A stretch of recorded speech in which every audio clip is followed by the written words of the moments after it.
Before I start my formal speech, I've been researching on my newly acquired skills of internet and finding things, so I'll share them with you. First of all, this 100 years, we've not only seen change of monarchies, but also a lot other changes. The things we are going to talk about are Khwaja Kamal-ud-Din, who put walking and Islam on the map after his great mission and his work. It was all conveying the teachings of a reformer, the Messiah of the century, and the Messiah to the world, the healer, spiritual healer, Mirza Ghulam Ahmad of Qadian. And I was just wondering what would have been happening 100 years ago. This is the walking mosque where it all happened. These are the streets Khwaja Kamal-ud-Din must have crossed to come over. And this is walking today.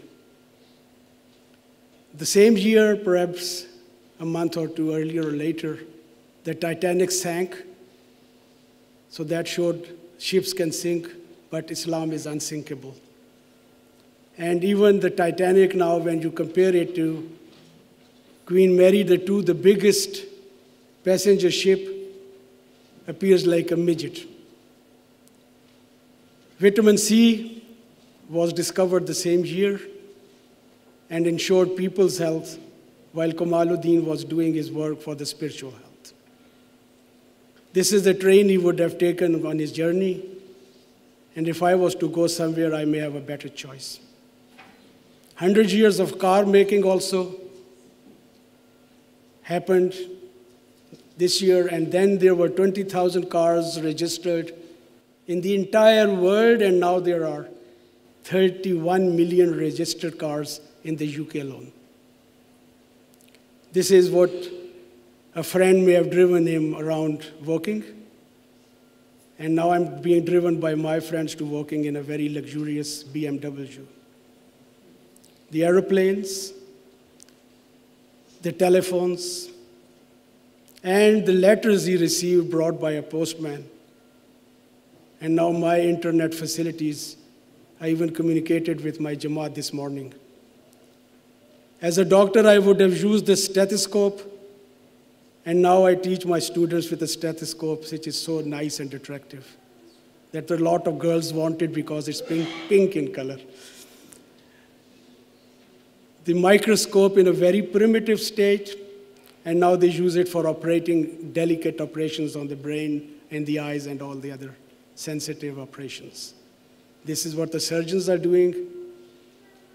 And anybody knows what this thing is, well, this is where Khwaja Sahib got his laundry done. And now you got the modern machines being used. This is a very important building in Woking for us, because this is a printing house, or was a printing house, is still a printing house, I don't know, but this is where our first Holy Quran was printed in 1917, and now it's being translated into about 8 European languages and many, many other languages. So this is all I'm going to talk about in the slide presentation, and I may now address the Right Honorable Jonathan Lord MP, if he's here, and the Councillor Anne Robert is here, the Deputy Mayor, and Mr. Ray Morgan, the Chief Executive, Lord Ahmed of Wimbledon, the delegates from various overseas countries and the UK, and all the honorable guests, the ladies and gentlemen, and I also see a 2-year-old child, so I'm addressing him because children are our hope of tomorrow. If we don't address them today, we lose them. Get them young, they say, in education. So I start my formal speech once again. أعوذ بالله من الشيطان الرجيم بسم الله الرحمن الرحيم ولتكن منكم أمة يدعون إلى الخير ويأمرون بالمعروف وينهون عن المنكر وأولئك هم المفلحون. This is a Quranic verse which says what exactly was achieved and done through our community. And from among you there should be a party who invite to good and enjoin the right and forbid the wrong, and these are they who are successful. So we saw a very determined person, Khwaja Sahib, coming and proving that he was successful. He was alone, a man in turban and echikan, and maybe everybody said, take it off before you go because people will laugh at you. But he said, yeah, I'm not going there to present my physical appearance, but my spiritual appearance. So at this turn of the 20th century, which we are celebrating today, 100 years back, had set pace for scientific advances, the glimpse of which I gave you. But it was the most trying period for the Muslims and the Islamic world. On one hand, we had the dawn for the development which supported all the physical needs of mankind. And on the other hand, the sun was setting on the moral and spiritual needs of the human beings. It was an age where we had both darkness and light, hope and despair. While we were attaining new heights, we were falling into a deep abyss where love of God gave way to love for and craving for the worldly comforts. For the Muslims, the time was really, really the worst. They were losing their traditions, their true religious teachings, spiritual convictions, moral values, and also, in many cases, their countries. They were unable to defend the objections raised against their religion or the propaganda war that was being waged against Islam and its Prophet Muhammad sallallahu alaihi wasallam, which I use sallallahu alaihi wasallam, I mean peace and blessings of Allah be upon him. They were ignorant of the teachings of the Holy Quran as they did not know Arabic. And as you know, Quran was revealed in Arabic, and the translation of the Holy Quran was forbidden by the clergy and the religious leaders and considered heresy. So nobody could know what was being taught.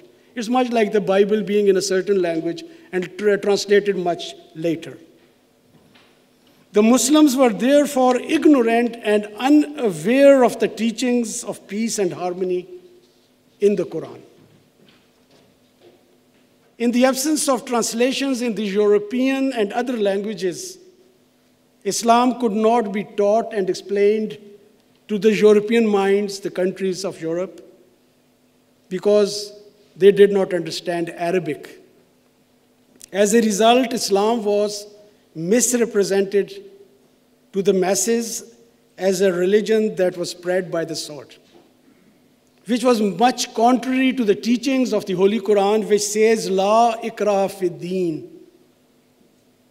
qad tabayyana rushdu min al-ghayy, which means there is no compulsion in religion. The right way is indeed clear from the wrong one. In these times of darkness and despair, the Muslims awaited a reformer, a mujaddid, who would come to defend and propagate Islam, as was foretold by the Holy Prophet Muhammad sallallahu alaihi wasallam. And this person would come to remove any deviations that occurred in religion, especially those that went against the teachings, basic concepts of Islam.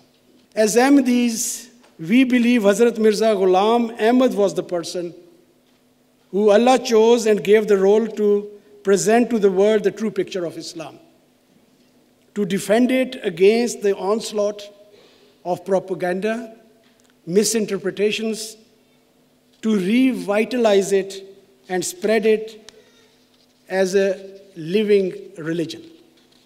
This was the role that this reformer came with. He defended Islam and taught it. It was spread that it should be spread with the pen. If the West is attacking you with the pen, you have to defend yourself with the pen. If they are coming up with a logic, you present a logic. If they are quoting their religious books, you quote yours. This was his basic teachings And this also made the people, the clergy, very angry that he's denying the jihad with the sword to the people. And he was declared a heretic. In spite of all the opposition he faced, many knowledgeable and scholarly persons joined his movement and followed him. Amongst them was Khwaja Kamal-ud-Din. He was a lawyer by profession, but had passion for spread of Islam. He toured India giving lectures based on the teachings of Islam in the light of the Holy Quran.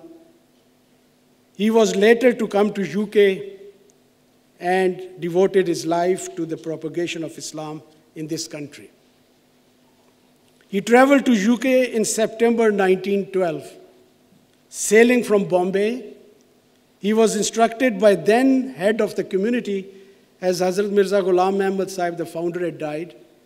Maulana Nuruddin had instructed him that he should preach unity of God and not indulge in sectarianism or aggression against any other religion. His first achievement was to make arrangements for the Muslims to say the Friday prayer in England. These prayers had been much neglected by the community, the Muslim community. He also rented Caxton Hall so the Muslims may say their Eid prayers on occasions of Eid.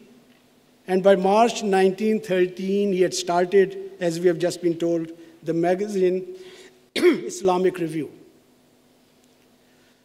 Khwaja Sahib was planning to build a mosque at that stage because the community was growing. When he received a letter from the then head of the Jamaat, Maulana Nuruddin Sahib, which mentioned the existence of the working mosque, Shah Jahan Mosque. It was called Shah Jahan Mosque because of the royal family lady who had contributed to it.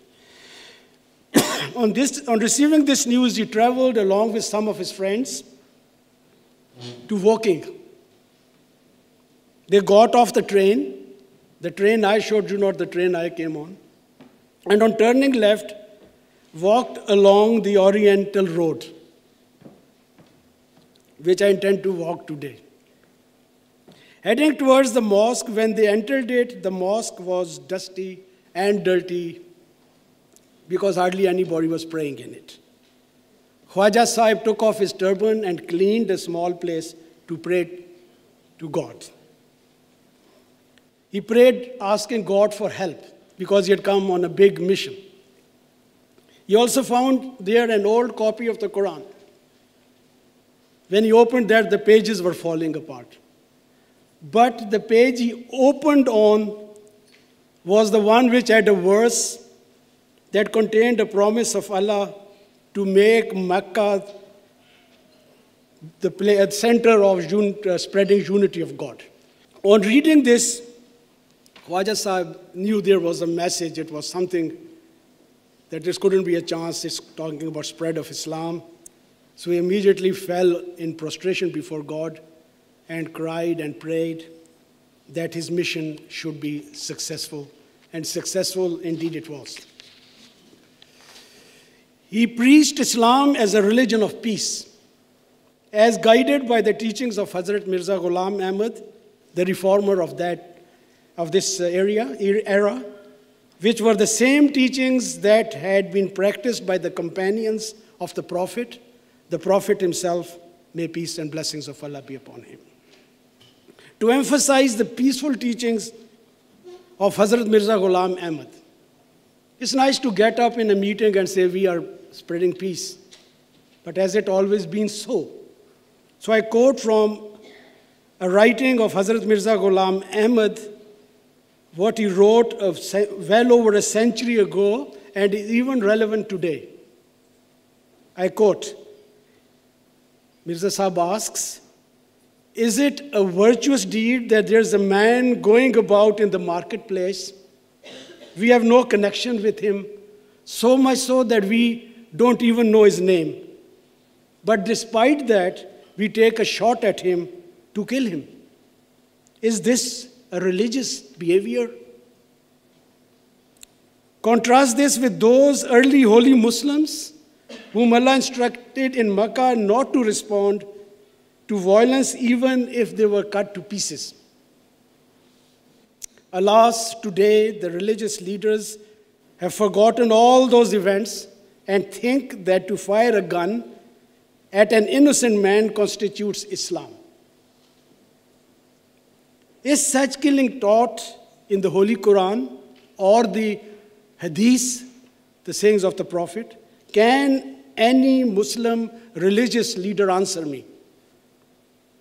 The ignorant ones have merely heard the word jihad and are using it as a pretext to cover for satisfying their own selfish plans, and they're fantasizing their lunacy and they're perpetrating bloodshed. Even if we reflect, this has again taken a whole turn because a big message has been ignored somehow or the other. Then Mirza Sahib continues to address his followers, and he calls him his army because in the context of jihad, it's an army of spiritual army. He says, quote, "Those who join my army, I order them to give up these misconceived ideas of jihad with the sword and to purify their hearts, develop and nurture their feelings of mercy towards all humankind, and be helpers of those in distress and sufferings. They should spread peace on earth, and as this is how their religion will spread." This is a recipe is given. You spread peace, the religion will spread. It's nice to say Islam means peace, but if we don't spread it peacefully, then it can't mean peace. So now the quote is, I've closed that quote from Mirza Ghulam Ahmad Sahib. It is most important these days than ever before that all Muslims of the world follow the same principles that were preached by Khwaja Kamal-ud-Din and practiced in the Woking Mosque. The key points of these principles were: Allah is God of all mankind and not only God of Muslims. He's the same God. We call him Allah, somebody calls him God. Islam is not only for the Muslims but for the whole mankind. Quran is a book of guidance for the whole mankind. Islam is neither what is being practiced by some Muslims nor what is found in the writings of some critics and the bigoted writers and journalists. It is what was taught by the Quran and practiced by the Prophet sallallahu alaihi wasallam. The true and tolerant teachings of Islam have to be propagated in a non-hostile way. Tolerance to other religions is the hallmark of Islamic teachings.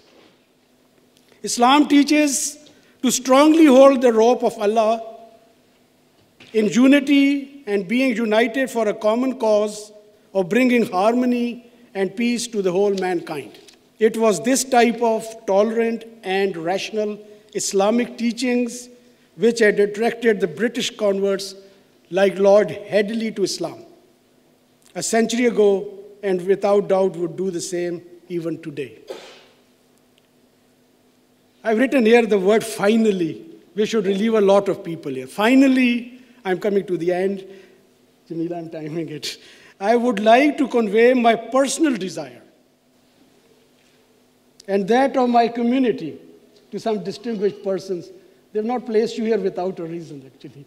They say, well, I have to make a little appeal to the very distinguished guests who are coming. It's on behalf of my community that as it all began at Woking, as far as the spread of Islam in Western world is concerned, it was a result of efforts of some great men that put Woking as the center of religious harmony and international importance. We feel that these men should be honored by placing a permanent memorial to remember them.